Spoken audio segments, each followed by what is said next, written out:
Hello, Clarice. And welcome to Reading with Drew. Okay, where am I? Huh? What? Oh, we're reading Perloo the Bold. Behavior. I'm old man Drew now. Oh, I think I pooped.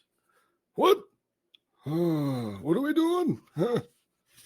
Oh, that's right, we're reading. What? And we are on chapter 32. Okay. All right. Okay. And it's coming to a climax. This one is called The Challenge. Okay. So we have learned from previous chapters that Perloo is going to be up against Cineas in the coming challenge. Let's find out what happens next.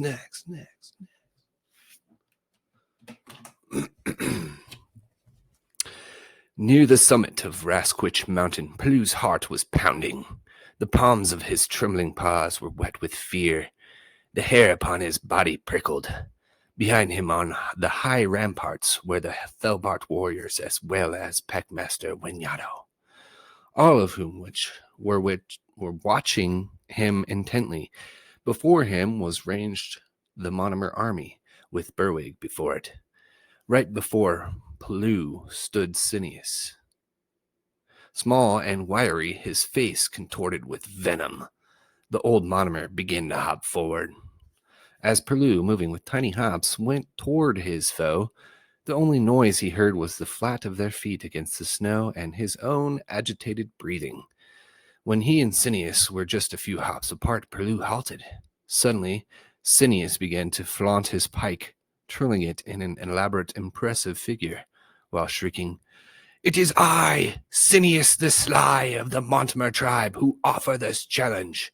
Who among my enemies accepts it?" Summoning all his strength, Perloo replied, "I suppose it must be me, because I'm Perloo, the true granter." His words caused a sensation among the Monomer army. Whispering rippled through the ranks. Ears twitched and trembled. Noses quivered. Even Berwig squinted as Perloo, as if not believing what he was seeing or hearing. His ears shook violently. He began to scratch himself with fury, wishing that, after all, he had given the challenge. How much better for him to defeat his enemy on his own. Cineas was momentarily taken back. He leaned forward, the better to see Perloo, his mouth agape with astonishment. His ears shook. He allowed his pike to touch the ground. Ting! The next moment, however, he jerked himself up, so that, for Cineas, he stood tall. Then he offered a malicious grin. Here was great luck indeed. Nothing could be better. He would deal with Perloo himself. It would establish his opportunity to vanquish Perloo. Then he would kill Berwig. "Perloo!" he cried out in his thin, reedy voice. "I welcome your acceptance of my challenge. What pleasure to prove that you're false. What delight I'll take in defeating you. I call you by your rightful name, Perloo the Betrayer." With that, he put his pike through yet another series of rapid, complex figures, then hopped forward, eager to begin the deadly combat. Perloo, despite his best intention, retreated a few hops back. Then he looked out across the snowy plain toward the Monomer army. I am Perloo," he shouted at them. "Just before Jolene died of old age, not murdered, she called me to her side. She said she didn't trust Berwig to become granter. She said she was fearful he would take away our freedoms, that he might make war upon the Felbarts." "Liar!" cried Berwig. Perloo went on. "Tribal law says The dying grantor may choose the new grantor. She chose me. I'm your true grantor. Nonsense! Berwick bellowed. I am the grantor. No one else but me. Don't listen to Perloo. He's nothing, a nobody. Cineas, hurry up and kill him. All during Perloo's brief speech, Cineas never shifted his wrath-filled eyes away from Perloo. Now he took another limping hop forward. No more talk, traitor, he shouted. Answer the monomer challenge with your pike. So saying, he took a hop forward, closing the gap between Perloo and him even more. For it is I who shall be true grantor. Berwick, hearing this, started. His nose turned crimson. His ears began to shake. He desired nothing less than for Perloo and Cineas to kill each other. Perloo, wanting desperately only to hold his place and not retreat anymore, fumbled with his pike, unsure what to do. Not that Cineas gave him an opportunity to reflect. He aimed his pike right at Perloo. It was so sharp Perloo could barely see its point. Awkwardly, Perloo struck his pike out toward Cineas.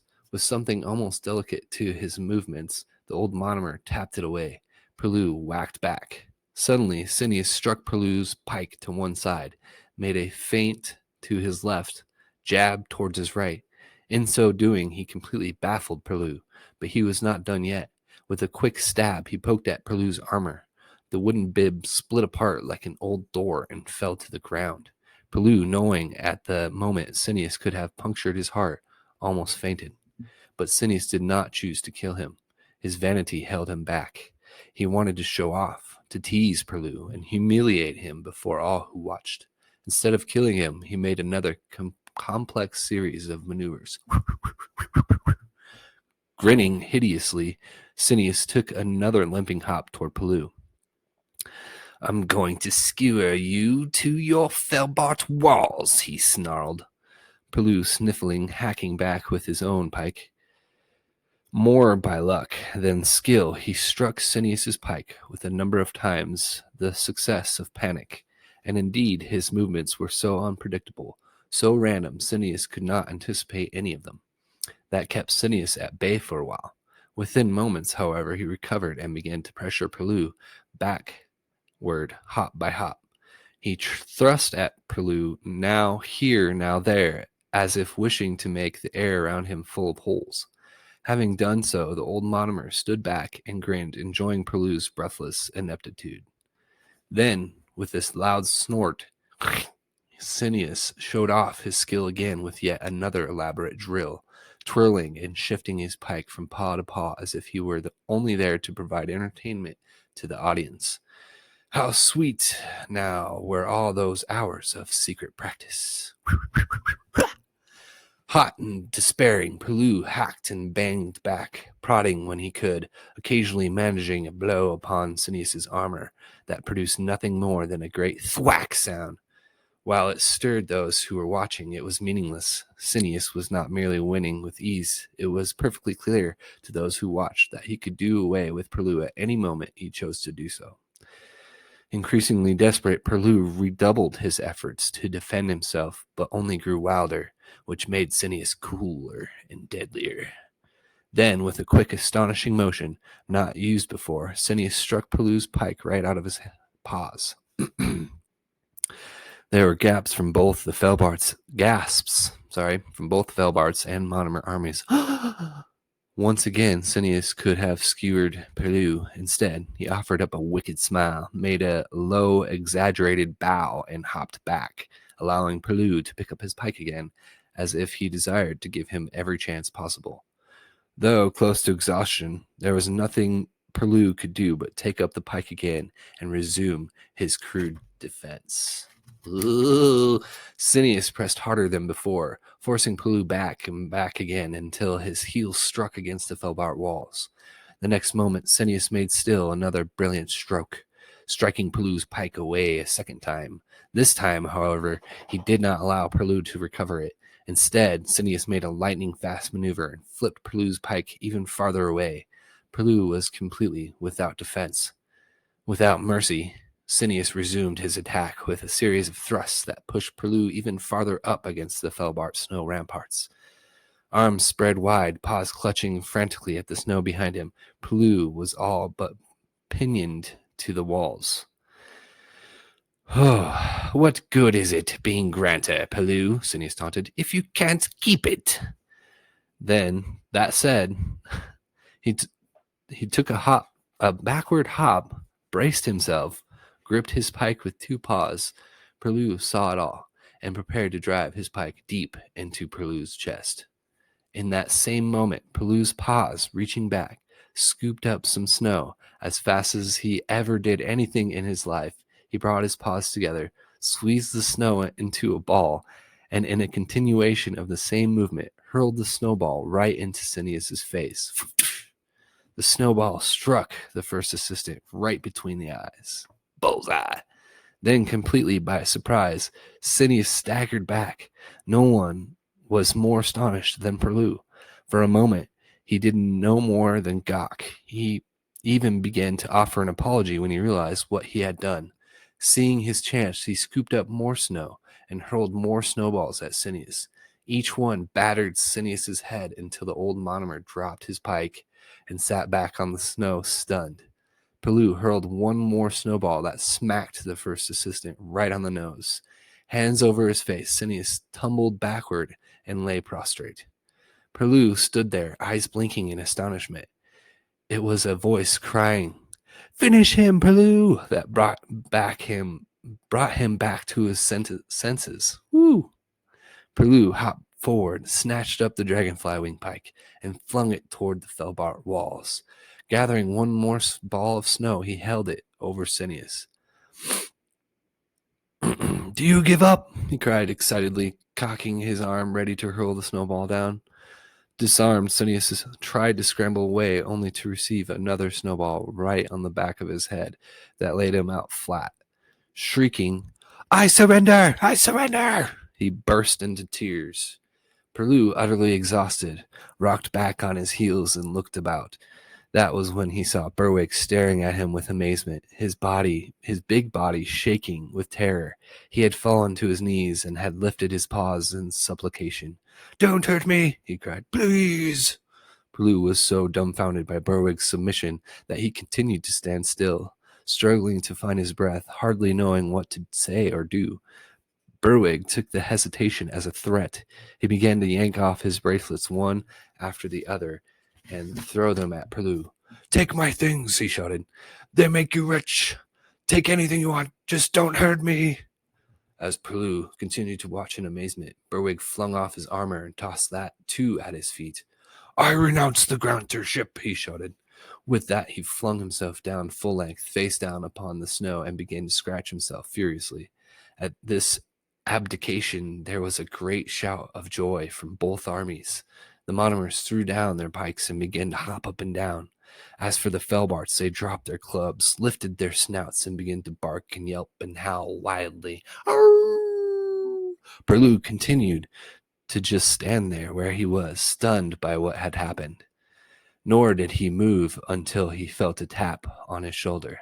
It was Wenyato. "Well done, Perloo," said the packmaster with a grin. "You have won, and in your own way." Dude! Yeah! Oh, that was good. That was the climax for sure right there, I think. Woo! Oh, I was not expecting that. Oh, that was good. The snowballs came in handy. We tossed one at Lucabara in like chapter 4, and she was giving him crap about it. Like, "Oh, just throw a snowball." And that's what he does. So yeah, they do battle and they do fight. I thought there was a fight. Kind of funny. It's like kind of like a David and Goliath type of situation where Phineas is, he's overpowered. He's just toying with them. And Perloo somehow manages to... Dude, those must have been ice balls or something. You can get hit by a snowball, but you ever gotten hit by an ice ball? Woo! Yeah, that'll knock you out for sure. So wow, that was an awesome chapter, and I'm very happy about this. Go, Perloo, go! I do think it's kind of odd and like how easy Cineas just gave up, or not Cineas, Berwick gave up. Well, and Cineas too. I mean, he got hit by a few snowballs, and then he just like, don't hurt me. And then Berwick's like throwing his armor at him. Like, I guess Berwick just isn't very brave, or I should say, bold. So there you have it. That was, I'm guessing, the climax chapter in the book, and it was a good one. I was like right there in it with them, with the battle. I could see it in my head, the wall, the armies. So it was greatly written. Is that even English? Yes, Perloo the Bold. Okay, so the next few chapters, I think there's one or two left, is probably just wrapping it up. So, if you want to wrap it up with me, join me on the next two chapters. Woo! And then we'll be completely done with this awesome book that I love. And I'm so happy that I have it and own it. So if you want to read it for yourself, pick it up. It's a good one. As you can see, I'm super happy. For Perloo! Yeah!